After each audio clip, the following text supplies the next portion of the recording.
मित्रों, स्वाध्याय साधना का एक अभिन्न अंग है। स्वाध्याय की प्रक्रिया में जानने योग्य पहली बात जो है वो ये है कि स्वाध्याय क्या है और स्वाध्याय कहते किसको है। क्या केवल पढ़ना लिखना स्वाध्याय है? सामान्य क्रम में जब हम कोई भी पुस्तक पढ़ें तो उसे स्वाध्याय कहेंगे, परंतु इसके साथ कुछ बातें जुड़ी हुई हैं। स्वाध्याय जैसा कि शब्द से प्रतीत होता है कि इसके अर्थ का हम विचार करें तो स्वाधन अध्ययन, हम ऐसा कुछ पढ़ें जो हमें स्वयं के अध्ययन के लिए प्रेरित करे। स्वयं अध्ययन ही सही अर्थों में स्वाध्याय है। यदि हम कुछ भी पढ़ें, जैसे हम भौतिक शास्त्र पढ़ रहे हों, रसायन शास्त्र पढ़ रहे हों, साहित्य पढ़ें या कुछ भी पढ़ें, तो उसे हम स्वाध्याय नहीं कहेंगे। मनोरंजन के लिए अगर हम कुछ पढ़ें तो उसे हम स्वाध्याय नहीं कहेंगे। लेकिन जो हमें स्वयं को जानने के लिए, स्वयं से परिचित होने के लिए, स्वयं का ज्ञान प्राप्त करने के लिए, स्वयं का सम्यक रीति से अध्ययन करने के लिए प्रेरित करे, वही स्वाध्याय है। उपनिषदों में कहा है, स्वाध्याय न मना प्रमादः, हमें स्वाध्याय में प्रमाद नहीं करना चाहिए। मित्रों, दो शब्द हैं, आलस्य और प्रमाद। जब हम शरीर से कोई काम करने में कतराते हैं, शरीर से काम नहीं करते, तो वह आलस्य होता है।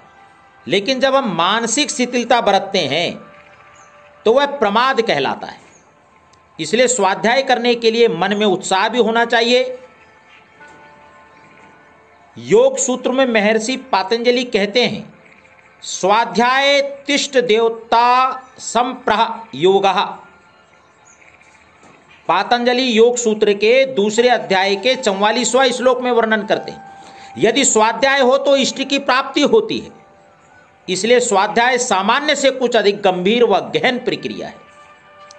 यह एक ऐसी प्रक्रिया है मित्रों कि जिसे करते हुए हम स्वयं को जान पाते हैं, जिसे करने पर हम स्वयं का अनुभव कर पाते हैं। स्वाध्याय हमें अपनी अनुभूतियों की ओर ले जाता है, अपने व्यक्तित्व की परतें खोलता है और धीरे धीरे हम स्वयं को जानते हुए अपनी परतों का, अपने व्यक्तित्व के आयामों का, स्वयं की चेतना का परिचय पाते हैं। और चिंतन का दूसरा बिंदु यह है कि स्वाध्याय कैसे करें। स्वाध्याय की विधि क्या होनी चाहिए? स्वाध्याय की विधि यह है मित्रों कि सबसे पहले हम कुछ अच्छी पुस्तकों का, अच्छे विचारों का चयन कर लें। हर पुस्तक हमें स्वाध्याय की ओर, स्वाध्याय के परिणाम की ओर नहीं ले जाएगी। यदि हम कोई सस्ते किस्म के उपन्यास पढ़ें, कहानियाँ पढ़ें, मनोरंजन के लिए पढ़ें, मन को भटकाने वाली चीज़ें पढ़ें, तो स्वाध्याय नहीं कहलाएगा। हम पहले सद्विचार, सुविचार, सन्मार्ग को प्रेरित करने वाले विचारों का चयन करें। तो क्या स्वाध्याय का पहला चरण है, संसार में अनेक भाषाएं हैं और अनेक भाषाओं में अनेक ग्रंथ हैं और उन पर अनेक पुस्तकें हैं। धर्म ग्रंथ हैं, आध्यात्मिक ग्रंथ हैं, विचार परक ग्रंथ हैं, समाज शास्त्र के ग्रंथ हैं। इस तरह बहुत सारे विषयों पर ग्रंथ हैं। तो हम इनमें से इन पुस्तकों का चयन करें जो हमें स्वयं को जानने के लिए प्रेरित करे। ऐसी पुस्तकों का, विचारों का चयन करना ही स्वाध्याय की प्रक्रिया का पहला चरण है। पुस्तकों, सद्विचारों के चयन के लिए हमें सही समझ का मार्गदर्शन चाहिए कि हम यह जान सकें कि हम किसको पढ़ें। इसके बाद जब पुस्तक का चयन हो जाए मित्रों, तो हम उसे पढ़ें। और पढ़ने की भी प्रक्रिया है। सिंहावलोकन और विहंगावलोकन, ये दो तरीके होते हैं देखने व पढ़ने के। सिंहावलोकन का मतलब है कि सिंह की तरह हम देखें। बाहर वन में तो हम सिंह को देख नहीं सकते, घबरा कर भाग जाएंगे, लेकिन यदि हम कहीं पर सिंह को देखें तब यह पता चलता है मित्रों कि जब सिंह कहीं देखता है तो वह बड़े धीरे धीरे अपनी गर्दन को घुमाता है, बड़े धीरे धीरे, और एक एक चीज को बड़ी बारीकी से, बड़ी सूक्ष्मता से देखता है। उसके देखने में कोई शीघ्रता नहीं होती। और इस तरह से देखने, और दूसरा शब्द है विहंग अवलोकन। कभी हमने पक्षियों को देखा तो है, पता चलता है कि जो पक्षी कीड़े मकोड़े खाते हैं वे अपनी जगह पर शांत बैठे रहते हैं और देखते भी रहते हैं, और ठीक उसी जगह पर चोंच मारते हैं जहाँ पर कीड़े मकोड़े होते हैं। वहाँ पर वे क्षण भर में कीड़े मकोड़े हैं उनको खाकर भाग जाते हैं। और पक्षी देखे होंगे क्षण भर में दाना पकड़ता है और भाग जाता है। वो बहुत सारी चीज़ों को नहीं देखता, लेकिन अपने काम की चीज़ों को देख लेता है। जब हम स्वाध्याय करते हैं तो हमें सिंहावलोकन और विहंगावलोकन का एक साथ करना आना चाहिए। हम पुस्तक को पढ़ें, लेकिन पढ़ने के बाद क्या करना चाहिए कि पुस्तक में कितनी महत्वपूर्ण बातें उन्हें नोट करना चाहिए और उन पर ध्यान देना चाहिए। हर पुस्तक की एक विषय वस्तु होती है मित्रों, एक केंद्रीय सूत्र होता है, केंद्रीय विचार होता है, जिसमें कि पुस्तक के सारे विचार पिरोए होते हैं। हम उनको कहीं नोट करें कि पुस्तक का केंद्रीय विचार क्या है। दूसरी बात उस केंद्रीय विचार के साथ जुड़ी होती है और वह है लेखक का मंतव्य। लेखक की विचारक की सोच, उसकी दृष्टि लेख के साथ जुड़ी होती है। हर विचारक के,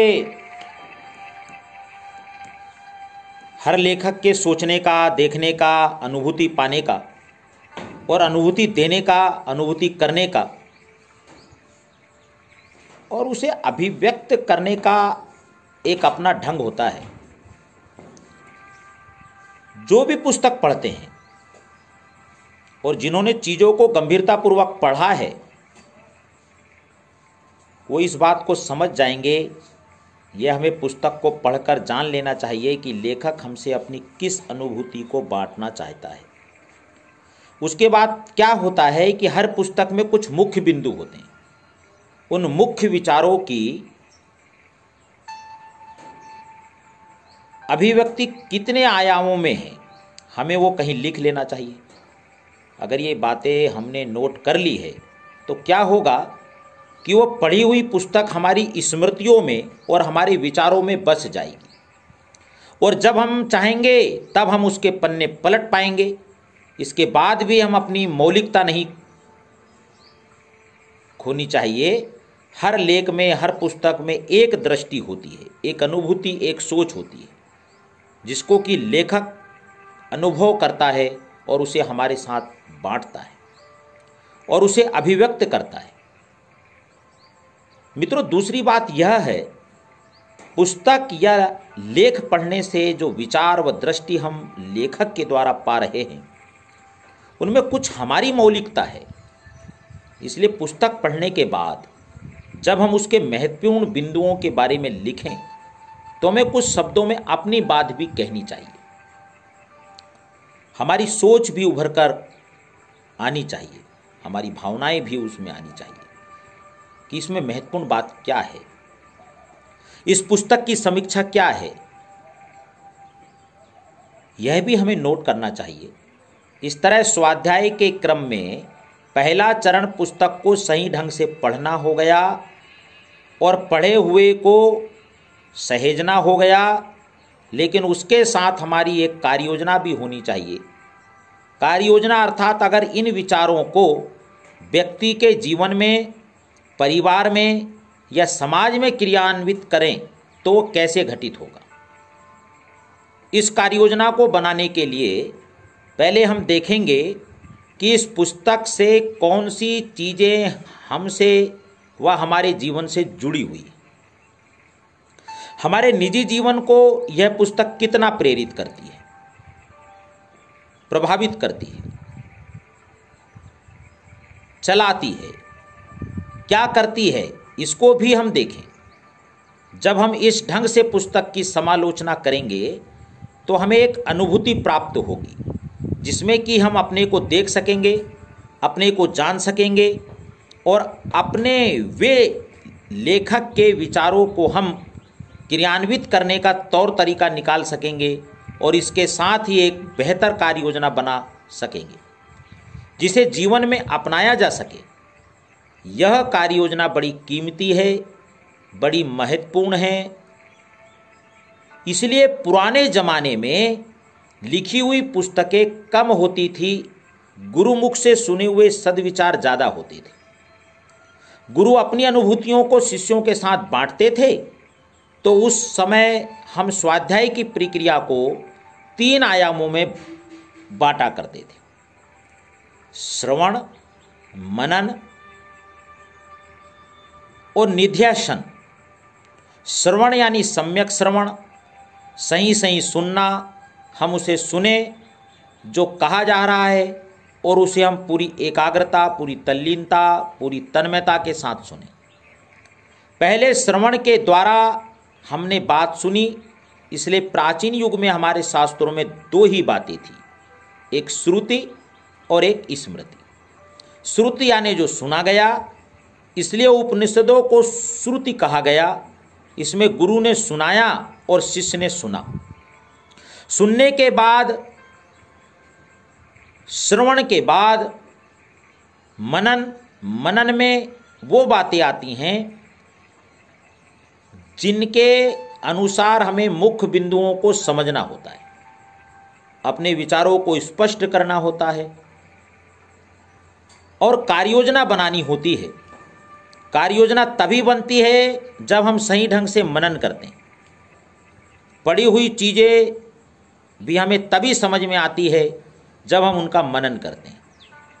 पढ़ने के बाद जिन विचारों को हम ग्रहण करते हैं उनको कहते हैं निध्यासन। श्रवण कहते हैं सुनने को, अर्थात श्रवण कर, और एकाग्रता को निध्यासन कहते हैं। मेडिटेशन को, ध्यानस्थ को भी हम यह कह सकते हैं। आचार्य शंकर स्वाध्याय के गुण बताते हुए कहते हैं कि श्रवण सतगुणम मनन सहस्त्रम निध्यसनम अनंताय निर्विकल्पम। श्रवण सतगुणम मनन, श्रवण यानी जो सुना गया उससे 100 गुना प्रभावशाली है मनन। सहस्त्र निध्यासनम, उस पर अगर हम ध्यान लगाएं तो वह सहस्त्र गुना हो गया। और अगर किसी विचार के साथ हम एकाग्र हो गए और वो विचार हमारे अंदर समा गया, हमसे एकाकार हो गया, एकात्म हो गया, तो आचार्य कहते हैं अनंतम निर्विकल्पम। फिर वो विकल्प नहीं रहा बल्कि निर्विकल्प हो गया। जो पातंजलि स्वाध्याय की चर्चा करते हैं तो पहली बात स्वाध्याय के बारे में वो कहते हैं कि हम पुस्तक पढ़ते हैं, यह स्वाध्याय का आरंभिक चरण है, लेकिन स्वाध्याय का उन्नत चरण क्या है? इसका उन्नत चरण है मंत्र जाप। यह मंत्र जाप भी एक प्रकार का स्वाध्याय है। उदाहरण के लिए जब हम गायत्री मंत्र का जाप करते हैं तो बार बार मंत्र का उच्चारण करते हैं और तब उस मंत्र की गहराई में जाते हैं।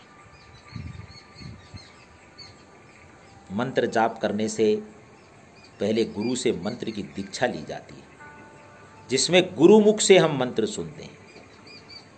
यह सुनना श्रवण है। इसके बाद जब हम मंत्र जपते हैं, उस पर मनन करते हैं। ये मनन जितना गहरा होता है, जितना सघन होता है, उतना व्यक्ति के जीवन में फलित होता है। व्यक्ति के जीवन में चेतना आती है। व्यक्ति के आयामों में घुलने लगता है और फिर एक ऐसी स्थिति आती है बंधुओं जब मंत्र निर्विकल्प हो जाता है। ऐसा होने पर व्यक्ति का मंत्र के साथ तादात्म्य हो जाता है और वह अपने मंत्र के इष्ट स्वरूप को प्राप्त हो जाता है। जैसे व्यक्ति यदि गायत्री मंत्र जप रहा है तो वह मंत्र के निर्विकल्प होने पर गायत्री में हो जाता है। इस स्थिति के विषय में आचार्य शंकर कहते हैं कि अनंतम निर्विकल्पम। अनंतम क्यों? क्योंकि यहाँ पर मंत्र का देवता, मंत्र की चेतना और साधक एकाकार हो जाते हैं, एक ही में लीन हो जाते हैं। इसलिए स्वाध्याय साधना भी है, साधन भी है और स्वाध्याय सिद्धि भी है। स्वाध्याय साधन है जब हम उसे अपनाते हैं, जब हम श्रवण करते हैं तो स्वाध्याय साधन होता है। जब हम मनन और निधिध्यासन करते हैं तो स्वाध्याय साधना होती है और जब निध्यासन के बाद अनंत निर्विकल्पम में पहुंचते हैं तो स्वाध्याय सिद्धि हो जाती है। और इस तरह स्वाध्याय एक बड़ी महत्वपूर्ण प्रक्रिया है जिसका अगला बिंदु है कि स्वाध्याय के परिणाम। स्वाध्याय के परिणाम के संबंध में आज हम चर्चा करेंगे।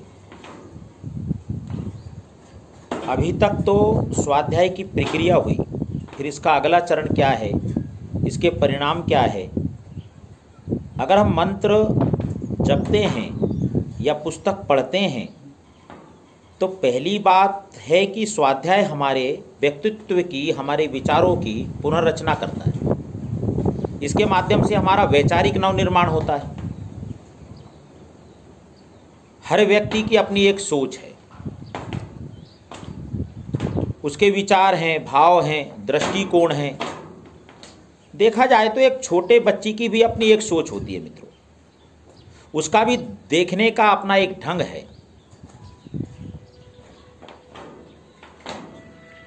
वह किसी चीज़ों को पसंद करता है और किसी चीज़ों को नापसंद करता है, क्योंकि उसके पास भी सोच विचार का, दृष्टिकोण का, भावनाओं का अपना एक दायरा है। स्वाध्याय क्या करता है? स्वाध्याय हमारे सोच विचार के इस दायरे को, हमारे विचारों को परिष्कृत करता है, उनकी पुनर्रचना करता है और इस तरह स्वाध्याय की प्रक्रिया में वैचारिक पुनर्रचना होती है। यह हमारी भावनाओं का परिशोधन करता है और फिर इसके बाद यह हमारे व्यवहार का भी परिमार्जन करता है। इस तरह स्वाध्याय से हमारे विचार, भाव, व्यवहार प्रेरित होते हैं, प्रभावित होते हैं, परिमार्जित होते हैं, परिष्कृत होते हैं। और सच पूछें तो इससे व्यक्तित्व की पुनर्रचना होती है।